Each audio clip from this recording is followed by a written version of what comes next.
구약성경 욥기 4장 1절부터 8절까지 말씀을 우리 한 목소리로 봉독하겠습니다. 대만 사람 엘리바스가 대답하여 이르되 누가 내게 말하면 내가 실증을 내겠느냐? 누가 참고 말하지 아니하겠느냐? 보라, 전에 내가 여러 사람을 훈계하였고 손이 늘어진 자를 강하게 하였고 넘어지는 자를 말로 붙들어 주었고 무릎이 약한 자를 강하게 하였거늘 이제 이 일이 내게 이름에 내가 힘들어하고 이 일이 내게 닥침에 내가 놀라는구나. 내 경외함이 내 자랑이 아니냐? 내 소망이 내 온전한 길이 아니냐? 생각하여 보라. 죄 없이 망한 자가 누구인가? 정직한 자의 끊어짐이 어디 있는가? 내가 보건대 악을 밭갈고 독을 뿌리는 자는 그대로 거두나니. 아멘. 사랑과 위로의 말, 사랑과 위로의 말이라는 제목으로 함께 말씀의 은혜를 나누도록 하겠습니다. 여러분, 저희 가정에요, 지난 3월에 셋째 아이가 태어났습니다. 하나님께서 또 이렇게 귀하게 선물을 주셔가지고 셋째 아이를 출산하게 되었는데, 첫째가 올해 이제 9살이고요, 초등학교 2학년. 둘째가 7살입니다. 그러니까 사실 이제 첫째, 둘째하고는 조금 터울이 있어요. 그러니까 이제 또 아주 어린 아이를 이렇게 새롭게 또 이렇게 돌보고 있는 그러한 시간을 보내고 있는데, 첫째, 둘째 아이가요, 이 막내 아이를 참 예뻐하면서 종종 이렇게 이야기하고는 합니다. 아빠, 얼른 이 동생이 자라나가지고 말할 수 있었으면 좋겠어요. 얼른 우리하고 이렇게 대화하면서 같이 재밌게 놀았으면 좋겠어요. 라고 이런 이야기를 합니다. 그런 이야기를 할 때면은 저는 속으로 이렇게 생각해요. 야, 이 막내 동생 자라나가지고 뛰어놀 때쯤 되면은 너희들은 벌써 많이 컸을 텐데 너희들 잘 놀아줄 수 있겠니? 귀찮다고 멀리하는 거 아니겠어? 라고 이런 생각을 합니다. 물론 터울이 조금 나도 이렇게 잘 돌봐주고 사이좋게 지내면은 부모로서 그것만큼 또 기쁘고 행복한 일이 없겠지요. 말을 얼른 했으면 좋겠다, 얼른 대화했으면 좋겠다, 교제했으면 좋겠다라고 어린 아이들도 이렇게 생각을 한다는 것입니다. 여러분, 하나님께서 이 세상 모든 만물을 창조하셨죠. 근데 하나님께서 창조하신 다른 피조물과 다르게 우리 인간들에게만 특별하게 허락하신 것 중에 하나가 바로 언어입니다. 물론 일부 다른 동물들도요, 나름대로의 울음소리나 몸짓들을 통하여서 서로 소통하기는 합니다. 그러나 인간들만큼 이렇게 언어를 통하여서 구체적으로 소통하고 발전하면서 살아가는 존재는 없다라는 것입니다. 성경에 기록된 바벨탑 사건을 통하여서 물론 이 세상에는 많은 언어가 존재하고 많은 언어들을 사용하면서 살아가기는 하지만은 우리 인간은 이 언어를 통하여서 세상의 많은 사람들, 여러 다양한 사람들과 소통하면서 살아갈 수가 있습니다. 그리고 우리는 이 언어를 통하여서 이렇게 무언가를 학습하고 배우고 발전하는 그러한 삶을 살 수가 있지요. 그리고 무엇보다도 우리가 언어를 사용함에 있어서 가장 귀하고 복된 일은 무엇이냐? 하나님의 말씀을 들을 수 있다는 것, 하나님의 말씀을 증거하고 전할 수 있다는 것, 하나님 말씀을 깨달아 하나님과 교제할 수 있다는 것이 가장 큰 은혜요, 축복이 되어지는 줄로 믿습니다. 그런데 우리는 이 언어를 사용함에 있어서요, 늘 조심하고 유의해야만 합니다. 이 언어라는 것, 말이라는 것은 자신의 생각이나 감정을 드러나거나 또 상대방에게 전달하는 수단이지요. 근데 이 전달하는 과정 가운데 방법의 조금의 차이로 말미암아 큰 결과가 나타나게 되는 것을 우리는 경험하고는 합니다. 똑같은 말을 놓고라도 어떻게 표현하고 전달하느냐에 따라서 천차만별의 결과가 돌아오게 된다는 것이죠. 엄청난 이득을 우리에게 가져다 줄 수도 있고, 또는 반대로 큰 어려움을 겪게도 만들 수 있는 것이 바로 이 언어라는 것입니다. 그래서 그런지 이 언어와 관련된 많은 속담들이 있어요. 잘 아는 낱말은 새가 듣고 반말은 쥐가 듣는다. 발 없는 말이 천리를 간다.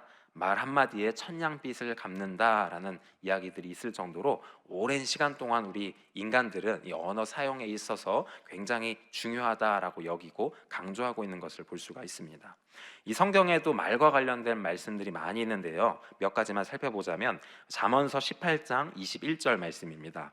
죽고 사는 것이 혀의 힘에 달렸나니 혀를 쓰기 좋아하는 자는 혀의 열매를 먹으리라 라고 이렇게 말씀하고요. 에베소서 4장 29절입니다. 무릇 더러운 말은 너희 입 밖에도 내지 말고 오직 덕을 세우는 데 소용되는 대로 선한 말을 하여 듣는 자들에게 은혜를 끼치게 하라라고 말씀하고 계십니다. 사랑하는 여러분, 우리가 이처럼 언어를 늘 조심히 유의하게 사용함으로 언어의 유익만을 누리는 저와 여러분 되기를 주님의 이름으로 축원합니다. 우리가 이처럼 늘 언어를 조심해야 하는 이유는요, 이 언어의 말에는 힘이 있기 때문인 줄로 믿습니다. 우리 시간 첫 번째로요, 말의 힘에 대해서 한번 생각해 보도록 하겠습니다. 이 말이라는 게요, 이 언어라는 게 사실 생각해 보면 참 별것 아닙니다. 이 과학적으로는요, 우리 입술, 이 혀와 입을 통하여서 이렇게 파장이 일어나게 되고, 이 진동이 공기를 통하여서 전파되어서 우리 귀에 있는 이 고막이 진동되고, 그래서 우리가 이걸 듣는 것이죠. 물론 지금 이 자리에는 이게 마이크를 사용하여서 이 파장이 크게 돼서 스피커를 통해서 더 크게 더 멀리 이렇게 전파되기도 하고, 또 가정에서 우리가 온라인으로 예배를 드릴 때도 여러 기기를 통하여서 그런 소리를 듣기는 합니다. 그런데 이 음성이라는 것이, 말이라는 것이 어떤 형태를 가지고 있는 것도 아니고 또 영원토록 지속되는 것도 아닙니다. 잠시 잠깐 이렇게 지나가게 된다라는 것이죠. 볼 수도 없고 만져질 수도 없다라는 것입니다. 그런데 이 잠시 잠깐 지나가는 말이, 잠시 잠깐 주고받는 이 말이 이 듣는 사람에게는 굉장히 큰 영향을 끼치게 됩니다. 듣는 이의 생각에 영향을 끼치고요, 그의 마음 가운데 영향을 끼칩니다. 이 작은 말 한마디가 심지어는 한 사람의 운명을 완전히 뒤바꿔 놓기도 하는 일이 빈번하게 세상 가운데 일어나게 되는 것을 우리는 알고 있습니다. 말 한마디에 소망을 얻고 포기하지 않고 도전하여서 끝까지 성공적인 삶을 사는 사람들이 있는가 하면요, 또 이 말 한마디에 낙심하고 절망하고 상처 입어서 모든 것을 포기하고 불행한 삶을 사는 사람들이 있다라는 것입니다. 더 무서운 사실이 있는데요, 우리가 사용하는 이 말을 그냥 우리들끼리만 주고받는, 우리들끼리만 듣는 것이 아니라 이 말이 땅에 떨어지지 아니하고 하나님께서 귀 기울여 들으신다라는 것입니다. 하나님께서는 우리의 말을 그냥 들으시기만 하는 것이 아니라 주님께서 들으시는 대로 행하신다라고 말씀하고 계십니다. 민수기 14장 28절인데요, 우리 함께 고백하겠습니다. 그들에게 이르기를 야훼의 말씀에 내 말씀을 두고 맹세하노라. 너희 말이 내 귀에 들린 대로 내가 너희에게 행하리니. 아멘. 출애굽했던 이스라엘 백성들에게 하셨던 말씀입니다. 이스라엘 백성들이 아유 원망하고 불평하고 그런 부정적인 말들을 쏟아놓는 거예요. 그것에 하나님께서 마음에 굉장히 답답해하시고 안타까워하시고 슬퍼하시면서 그들에게 하신 말씀입니다. 야, 너희들이 그렇게 원망하고 불평하고 부정적인 말, 절망적인 말을 내놓는다면은 내가 너희들에게 그대로 행하겠다. 정말로 너희들이 망하게 만들겠다라고 말씀하신다라는 것입니다. 그런데 반대로 아무리 힘들고 어렵고 절망적인 상황 가운데 있다 할지라도 너희 입술의 고백이 감사와 찬송과 기쁨과 믿음의 고백이 된다면 그 또한 내 귀에 들리는 대로 너희에게 행할 것이다 라고 이렇게 말씀하고 계시다라는 것입니다. 이 말씀을 기억하면서 늘 우리의 입술의 고백이 주님 앞에 진실한 감사와 찬송의 고백이요 믿음의 고백이 되기를 주님의 이름으로 축원합니다. 요즘에 이제 굉장히 날씨가 좋잖아요, 여러분. 해도 길어지고 그러다 보니까 저희 아이들이 이제 놀이터에 나가가지고 막 늦게까지 놀기를 시작했어요. 동네 형, 누나, 친구들하고 같이 오랜 시간 놀이터에서 노는 시간들을 보내고 있는데 그러다 보니까 이 동네 형, 누나들이 사용하는 말이나 행동들을 듣고 또 배워서 따라하는 경우들이 종종 있다라는 것입니다. 그러니까 종종 이렇게 뜻모를 비속어를 사용하기도 하고요. 아무 생각 없이 장난 삼아서 험한 말을 쓰는 모습을 보일 때가 있는 것입니다. 그때마다 이제 저는 이 말이라는 것이 얼마나 중요한지, 또 특별히 하나님께서 그 말씀을 들으시고 행하신다라는 것을 강조하면서 얘들아 우리 예쁜 말 사용하자, 아름다운 말 사용하자, 하나님께서 기뻐하시는 말 사용하자라고 이렇게 말 조심을 시켜고는 합니다. 그런데 여러분, 이 말의 힘이라는 게요, 가만히 생각해 보면요 굉장히 당연한 것입니다. 자연스러운 것입니다. 말에 힘이 있는 것이 아주 지극히 당연하다라는 것입니다. 왜냐하면 하나님께서 이 세상 천지 만물을 창조하실 때 무엇으로 창조하셨나요? 말씀으로 창조하셨기 때문입니다. 빛이 있으라, 또 하늘과 땅이 나뉘어라, 생명이 있으라, 말씀을 통하여서 이 세상을 창조하셨기 때문에 즉 이 말에는 창조의 능력이 있는 줄로 믿습니다. 하나님의 형상대로 지음받은 저와 여러분들은 어떨까요? 우리에게도 마찬가지입니다. 우리의 언어에도 역시 하나님의 말씀의 능력과 같은 창조의 능력이 있게 되어지는 줄로 믿습니다. 사실 우리 순복음교회는 아주 익숙한 이야기죠. 익숙한 사실입니다. 우리 조용기 목사님께서 외치셨던 4차원의 영성이 바로 우리가 생각하고 꿈꾸고 믿고 그것을 우리의 입술로 고백하여서 하나님의 놀라운 응답과 기적의 역사를 경험하게 된다라는 것이기 때문입니다. 이 말과 관련된 오랜 실험 결과가 있죠. 일본의 에모토 마사루라는 박사가 있는데요. 이분이 쓴 물은 답을 알고 있다라는 책에 기록된 내용입니다. 여러분, 이 컵에다가 물을 받아놓고 한쪽에는 야 고맙습니다, 사랑합니다, 축복합니다 라는 이러한 말을 들려주고요, 다른 한쪽에는 아유 짜증난다, 잘못되었다, 저주한다 라는 이러한 말을 들려주었습니다. 그리고 이 물이 얼음이 되게 만들고 그 얼음이 된 결정체를 이렇게 현미경으로 들여다보았더니 어떻게 되었을까요? 똑같은 물입니다. 똑같은 물을 담아놓고 거기에 그냥 말만 다르게 들려주고 얼음을 만들어서 그 결정체를 살펴보았습니다. 그러니까 이 고맙습니다라는 말을 들은 물이 변하여 얼음이 된 것은 아름다운 육각수의 결정체를 이루게 되었다라고 하고요. 또 반대로 짜증나네와 같은 말을 들려준 물은 이 결정체가 아주 보기 싫게 흐트러져 있는 것을 발견하게 되었다라고 전해집니다. 여러분 그거 아세요? 우리의 몸의 60%가 물입니다. 우리의 몸에 있는 물도 마찬가지 아니겠습니까? 우리가 좋은 말, 축복하는 말, 선한 말을 주고받고 들으면요, 우리 몸에 있는 물도 그와 같이 반응할 것이다라는 것입니다. 우리 인생에 있어서도, 우리의 육신에 있어서도, 우리의 삶에 있어서도 큰 영향을 끼치게 된다라는 것이죠. 그래서 그런지 잠언 16장 24절에 이렇게 말씀합니다. 선한 말은 꿀송이 같아서 마음에 달고 뼈에 양약이 되느니라. 아멘. 우리가 좋은 말 들어서 그냥 기분 좋은 게 아니라요, 과학적으로도 그렇고 영적으로도 그렇고 우리의 마음 가운데 달고 뼈에 양양이 되는 말씀에 능력이 있다라는 것을 기억하는 저와 여러분 되기를 주님의 이름으로 축원합니다. 우리가 말의 힘을 늘 기억하면서 언어 사용에 조심하고 유의하기를 바라는데요. 자, 그렇다면 우리가 어떤 말을 사용해야 할까? 어떤 말이 우리를 이롭게 하는 말, 선한 말이 되어지는 것일까? 두 번째로요, 생명과 축복의 말을 주고받아야만 하는 줄로 믿습니다. 두 번째로 생명의 말에 대해서 함께 생각해 보기 원합니다. 오늘 본문을 보면요, 고난을 당한 욥, 정말 내가 왜 이런 고난을 당해야만 하는가 도무지 이해할 수도 없고 정말로 힘들고 어려운 시간을 보내고 있는 그 욥에게 친구가 찾아옵니다. 엘리바스라는 사람이죠. 이 엘리바스가 찾아와서 욥에게 이야기를 합니다. 야, 이렇게 가만히 살펴보니까 욥, 내가 이렇게 세상을 보니까 또 하나님의 뜻을 가만히 헤아려 보니까 이 세상에 콩 심은데 콩 나고 팥 심은데 팥 나는 것 아니겠니? 네가 이렇게 고난을 당하고 어려움 가운데 있는 데는 분명히 이유가 있어. 네가 깨닫지 못하는 것일 뿐이지 분명히 뭔가 그 이유가 있기 때문에 네가 고난을 당하는 것이다.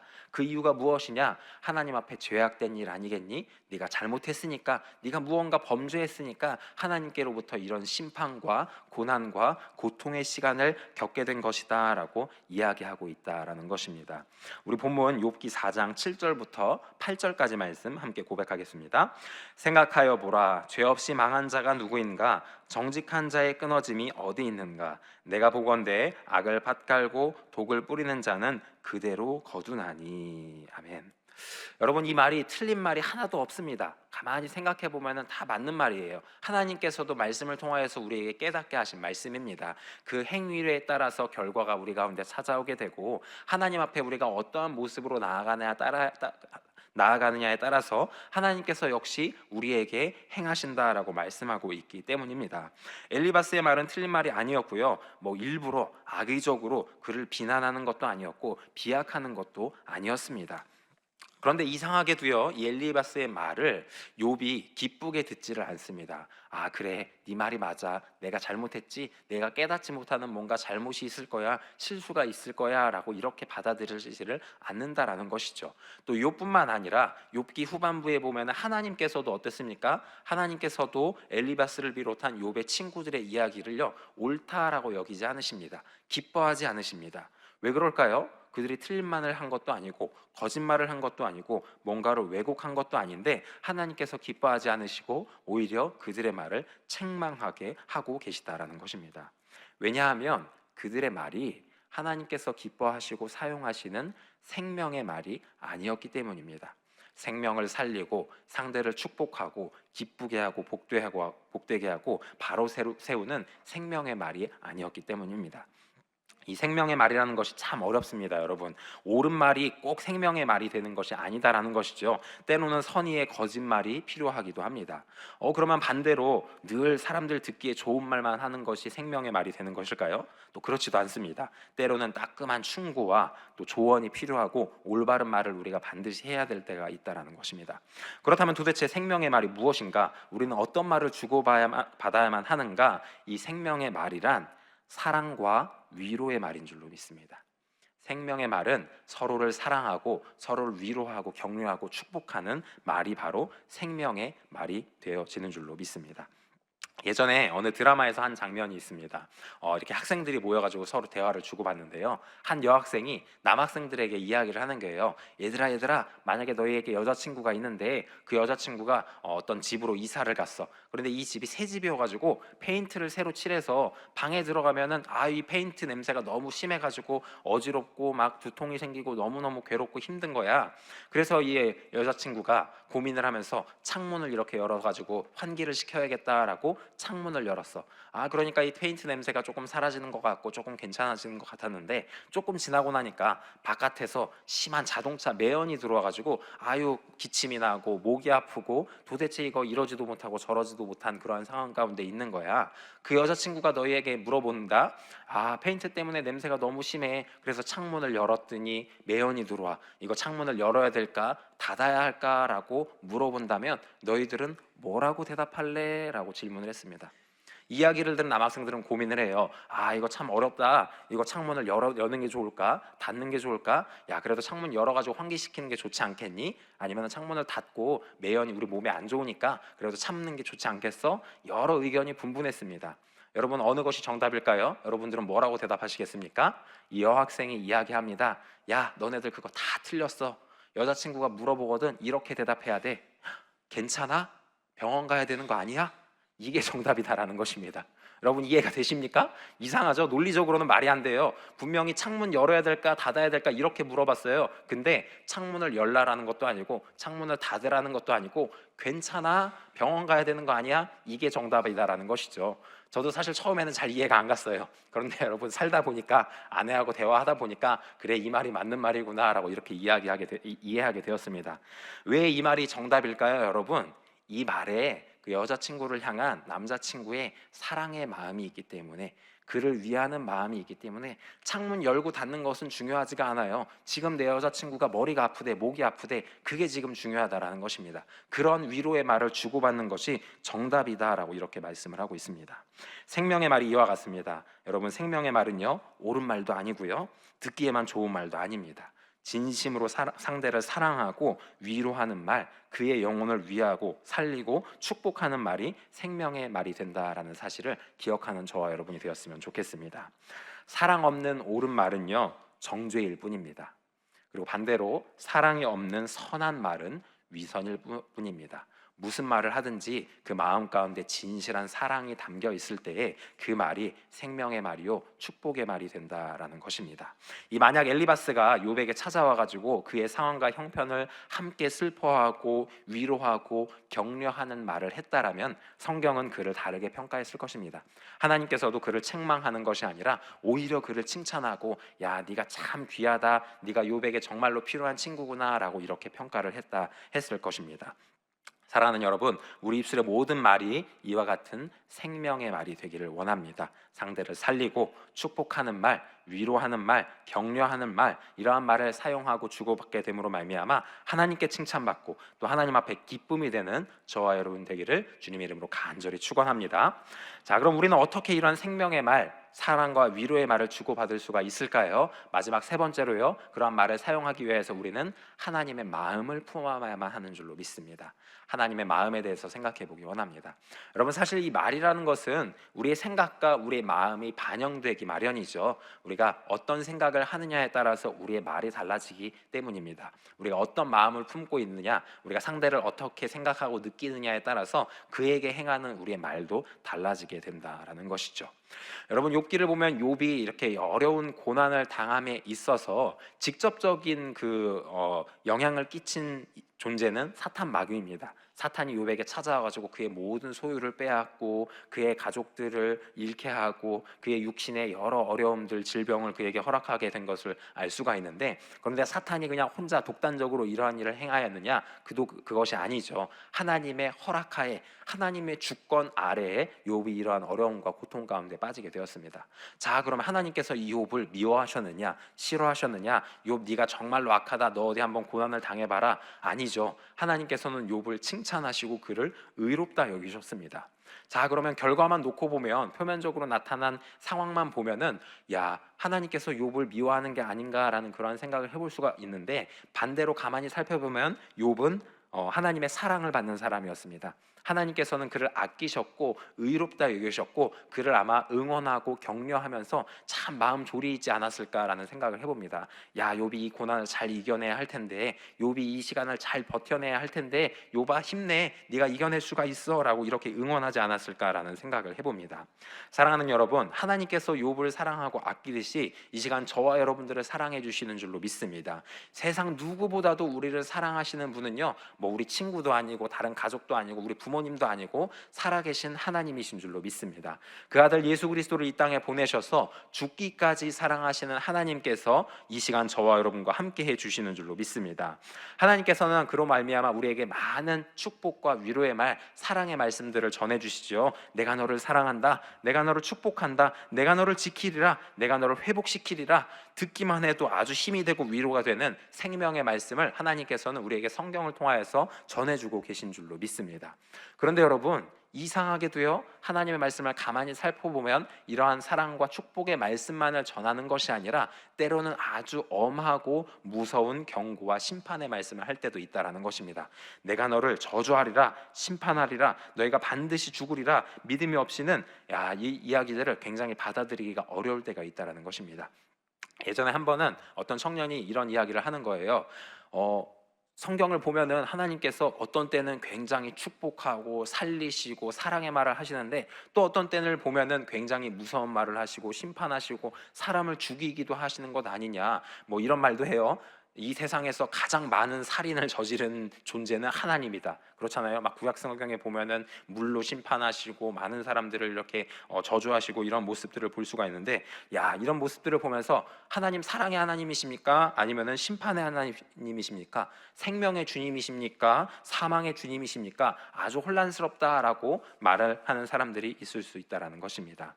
그런데 여러분, 하나님께서 무슨 말씀을 하시든 무슨 일을 행하시든 그 모든 이유의 중심에는 무엇이 있다? 저와 여러분들, 또 이 세상 만물을 사랑하시는 마음에 있다라는 것을 우리는 기억해야만 하는 줄로 믿습니다. 우리에게 사랑의 말, 정말로 우리 듣기에 달콤한 말씀을 하는 것 역시 진실로 우리를 사랑하시기 때문에 행하시는 말씀입니다. 반대로 우리가 듣기 조금 부담스럽고 거북하고 까다로운 말씀 역시도 우리를 사랑하시기 때문에 하시는 말씀인 줄로 믿습니다. 왜냐? 우리로 잘되게 하시기 위하여서, 우리로 올바르게 되게 하기 위하여서, 더욱더 하나님 앞에 바로 서게 하시기 위하여서, 하나님 앞에 가까이 나아가게 하시기 위하여서 허락하시는 말씀이기 때문입니다. 여러분, 우리가 자녀들에게 때로는 훈계의 말, 험한 말, 어려운 말 한다고 하여서 그 자녀를 미워해서 싫어해서 그런 말 하는 것 아니지 않습니까? 너 잘 되라고, 너 올바르게 되라고, 너 축복하려고 내가 이런 말을 하는 거야. 뭐 이렇게 겉으로 말을 하든지 안 하든지 부모의 마음은 다 동일하다라는 것입니다. 마찬가지로 우리를 지으시고 다스리시고 통치하시는 사랑의 하나님의 그 말씀, 그 마음은 우리를 향한 바다보다도 깊고 하늘보다도 높은 하나님의 사랑에 있다라는 것을 기억하는 저와 여러분 되기 바랍니다. 그리고 그 은혜와 사랑을 우리가 본받아서 하나님의 마음을 품어서 하나님과 같이 이야기하고 하나님과 같이 생각하고 나아가는 저와 여러분 되기를 주님의 이름으로 축원합니다. 우리 인간은요, 연약해서요, 때로는 악하고 때로는 굉장히 화가 나고 분하여서 나쁜 말을 막 쏟아낼 때도 있습니다. 그러나 우리 마음 가운데 늘 주님과 같이 주님의 마음으로 충만하여서 주님 기뻐하시는 말로써 상대를 위로하고 축복하고 생명의 말을 주고받는 저와 여러분 되기를 주님의 이름으로 축원합니다. 여러분, 말에는 힘이 있습니다. 능력이 있습니다. 내가 이 시간 무슨 말을 사용하느냐, 상대에게 무슨 말을 전하느냐에 따라서 굉장히 다른 결과가 나타나게 된다는 것입니다. 하나님 기뻐하시는 말, 상대를 사랑하는 말, 위로하는 말, 생명의 말로 오늘도 승리하는 저와 여러분 되기를 주님의 이름으로 간절히 축원합니다. 기도하겠습니다. 사랑과 은혜가 풍성하신 참으로 좋으신 아버지 하나님 감사합니다. 이 시간 우리 사랑하는 여의도 순복음 분당교회 귀한 성도님들 예배 자리로 불러주시옵고 부족한 종을 통하여서 예배하신 진리와 생명의 말씀 듣게 하시니 감사합니다. 주님 마음 품게 하여 주시옵소서. 주님과 같이 생각하고 꿈꾸고 믿고 또한 입술로 고백하며 주님 앞에 영광 올려드리는 우리 모두가 되게 하여 주시옵소서. 주님을 찬양합니다. 주님 홀로 영광 받아 주시옵소서. 하나님 이 시간 또 간절한 마음의 소원 기도의 제목을 담아서 주님 앞에 예물 드리는 손길이 있다면 그것을 기억하시고 축복하여 주시옵소서. 30배, 60배, 100배로 풍성한 은혜를 메고두게 하여 주시옵고 마음에 바라고 꿈꾸고 소원하는 모든 것들 주님께서 응답하여 주시옵소서. 감사합니다. 이 모든 말씀 우리 주 되신 예수님의 이름으로 간절히 축복 기도드립니다. 아멘. 하늘에 계신 우리 아버지여, 이름이 거룩히 여김을 받으시오며 나라가 임하시오며 뜻이 하늘에서 이루어진 것 같이 땅에서도 이루어지이다. 오늘 우리에게 일용할 양식을 주시옵고 우리가 우리에게 죄진 자를 사하여 준 것 같이 우리 죄를 사하여 주시옵고 우리를 시험에 들게 하지 마시옵고 다만 악에서 구하시옵소서. 나라와 권세와 영광이 아버지께 영원히 있사옵나이다. 아멘. 할렐루야. 주님 감사합니다. 우리 이제 기도하는 시간입니다. 이 시간 나라와 민족을 위해서 기도해 주시고 교회, 특별히 우리 여의도 순복음교회와 이영훈 대표총회장님, 우리 여의도 순복음 분당교회와 황선우 담임 목사님을 비롯한 주의 종들을 위하여서 또 선교사님들 위하여서 우리 귀한 교회 재직과 성도님들을 위하여서 기도해 주시고요. 우리 간절한 마음의 소원 가지고 나온 여러 기도의 제목들 주님 앞에 내려놓는 시간 갖기를 원합니다. 함께 나누는 말씀 기억하시면서 우리 성령 충만함 위하여서 주여 세 번 무릎 꿇고 간절히 기도하겠습니다. 주여, 주여, 주여.